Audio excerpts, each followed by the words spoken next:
Welcome passengers, MegaSim here and welcome back to the channel. What a great last couple of days we have had with the announcement for Train Sim World 6 with 3 new routes, 3 new deluxe locos and plenty more. Now I know I'm slightly late to this, but this is the part 1 of the roadmap where we're going to be looking at all the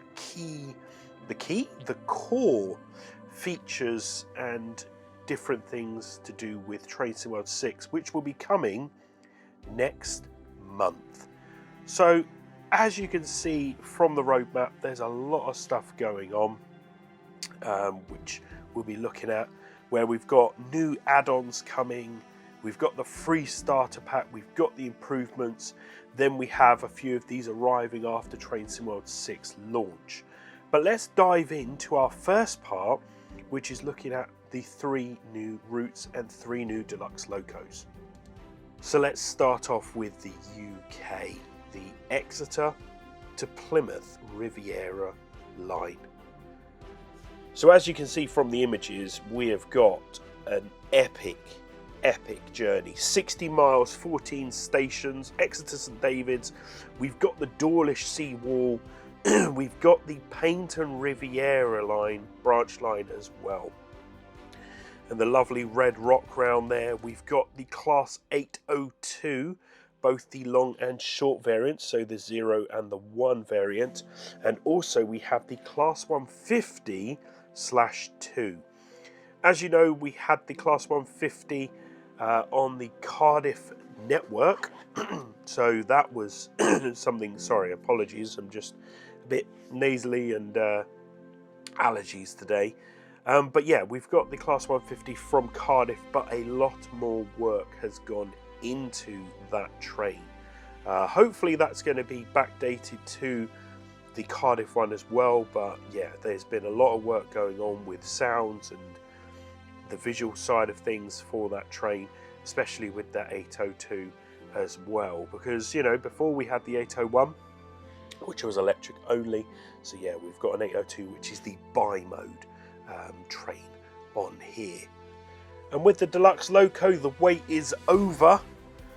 Cross-country license is on Train Sim World with Dovetail Games, so what better than to introduce the Class 220 Voyager to this route. So these Voyagers go all the way up to Scotland, down to Cornwall, and they also go up to Manchester, over to Reading, so lots of different routes there that it can potentially be used in the future. And with over 20 plus years service, 24 I think it's been now, on the rails, firstly with Virgin and now with Cross Country.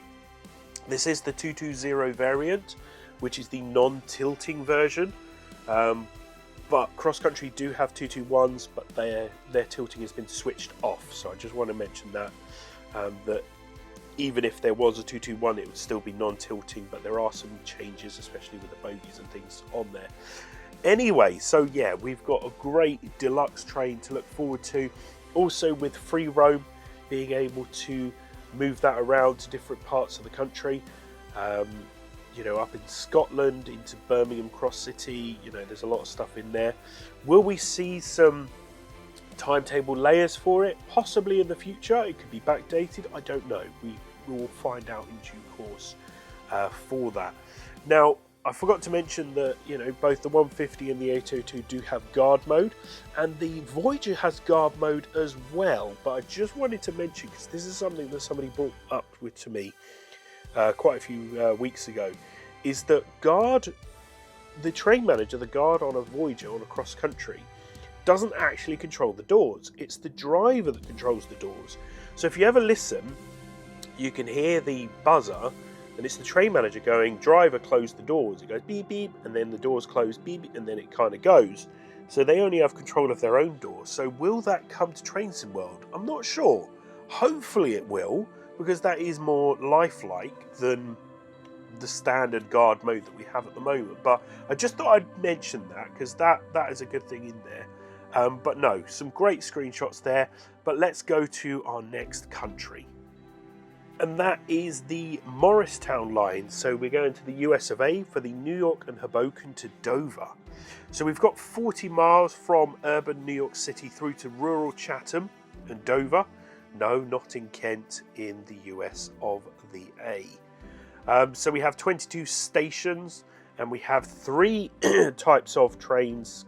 Well, I say 3 types of trains. We've got the New Jersey Transit Arrow 3 EMU. So that looks really nice and old-fashioned to look forward to driving. We have the ALP 46 locomotive, and on the back of that are the MultiLevel cars and a cab car. So technically 2 trains, but you've got the push-pull, haven't you, of the ALP 46. Some great screenshots there, looking at the commuter railroading scene with that. So yeah, I am looking forward to seeing more of this American route, especially going through New York, seeing the New York skyline with that as well. And continuing with the deluxe loco, it's the New Jersey Transit ALP 45 DP, so dual power, which is an electro diesel. So as we said, dual power. We've got some great screenshots of there, and yes, it has a pantograph, of course, but it also has a diesel engine because there are certain unelectrified lines on that New Jersey line, so being able to do that. But there's 2 turbocharged V12 engines in that locomotive, so there is a single cab on there. So yeah, just a smaller area because of that requirement.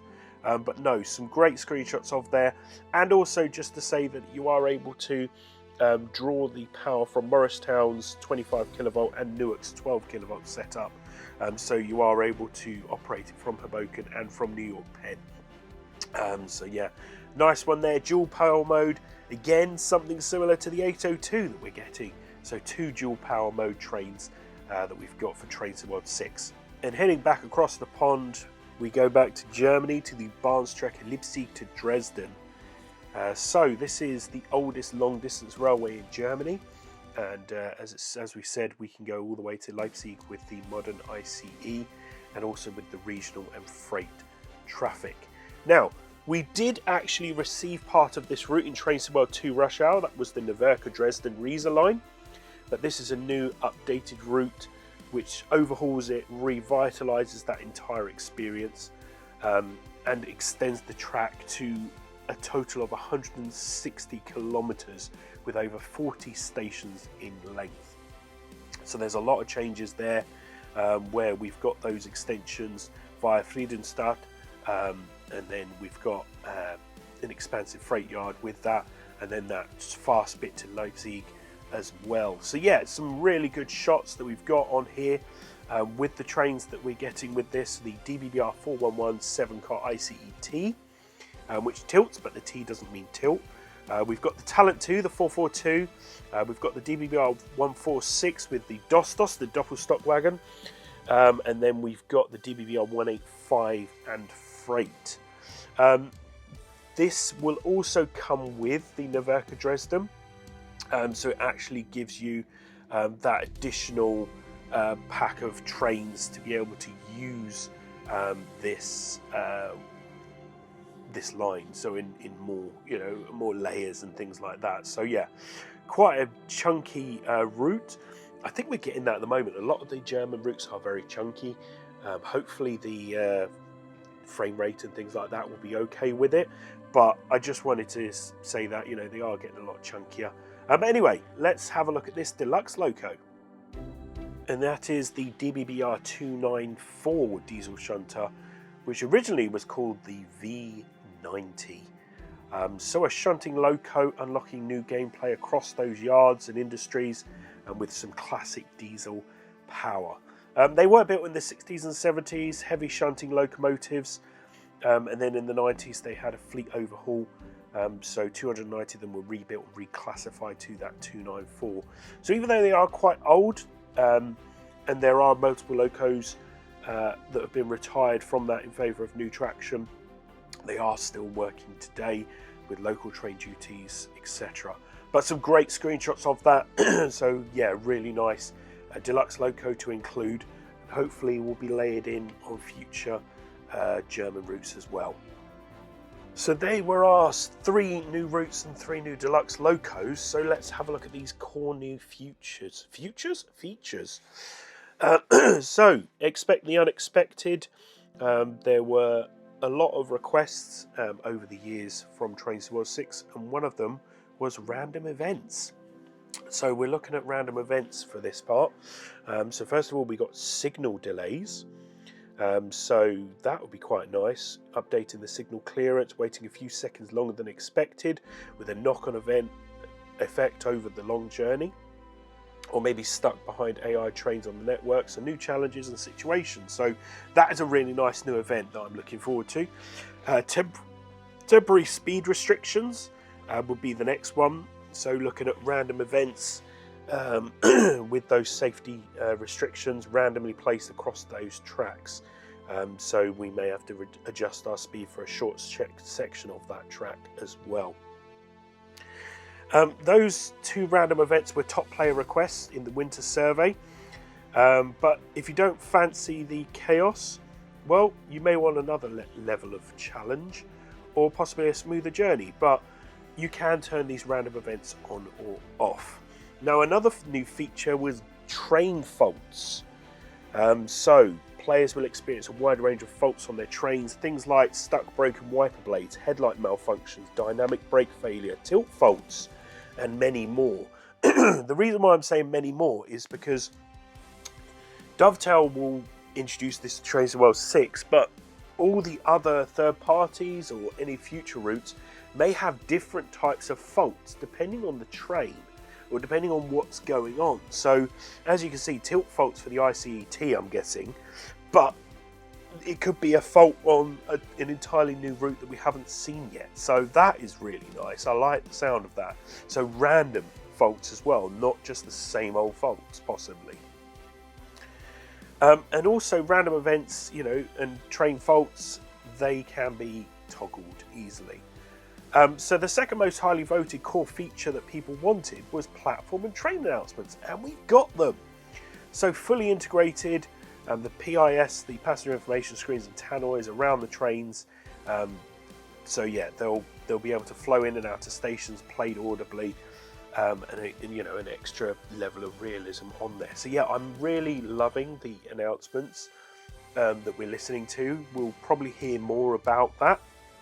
So I don't want to give too much away, but it's so nice to hear them on the train and at the station, so you kind of know what's coming into the platforms, to run over if you're train spotting, that sort of thing is actually really nice. And also, with them on the train, potentially you can be HUDless and know when the train is coming up because you can hear we're now approaching. Now, these train announcements are on the Voyager as well. But as we all know, the Voyagers are manual. They're over the tannoy by the train manager, which isn't realistic to have it electronic, automated, but you can switch it off. But at the same time, it's nice to actually have something instead of nothing. So that's really nice. We've got passenger ambient audio as well. So we had that at the stations. We now have that on the trains because, you go into the train and it's silent. And we don't want that, do we? We don't want silent trains. So having that realism in there as well, again, switch it off. So that's quite cool with that too. There are additional improvements that are coming just to ensure that experience is the best possible. So yeah, there will be bugs and things that we fixed, and hopefully we'll hear about more of them in the coming weeks.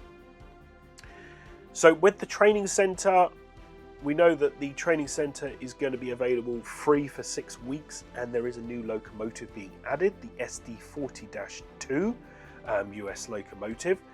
So that's nice to hear that that's coming. And also with the memory and robustness, there's going to be a lot of changes with that as well, with new settings. One thing that I will mention one more time on this is that layers are default to be switched off. This is to ensure that the memory and all that is the best it possibly can for everyone, including PS4 and Xbox One.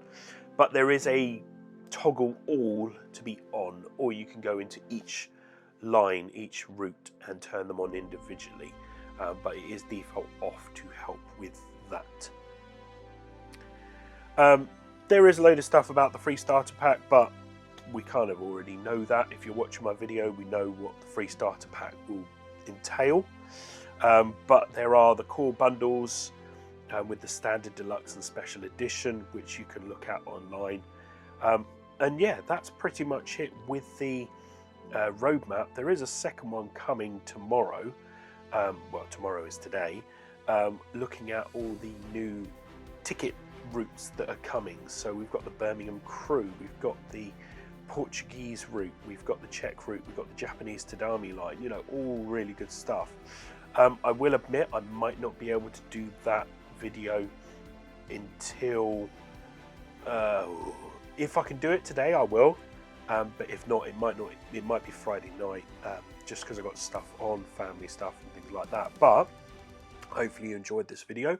If you did like it, give it a thumbs up. Lets me know that you care, and I will see you on that next video. Don't forget to subscribe as well, and click that thumbs up. I will see you on the next video. This is Mega Sim out of here. See you soon, guys. Bye.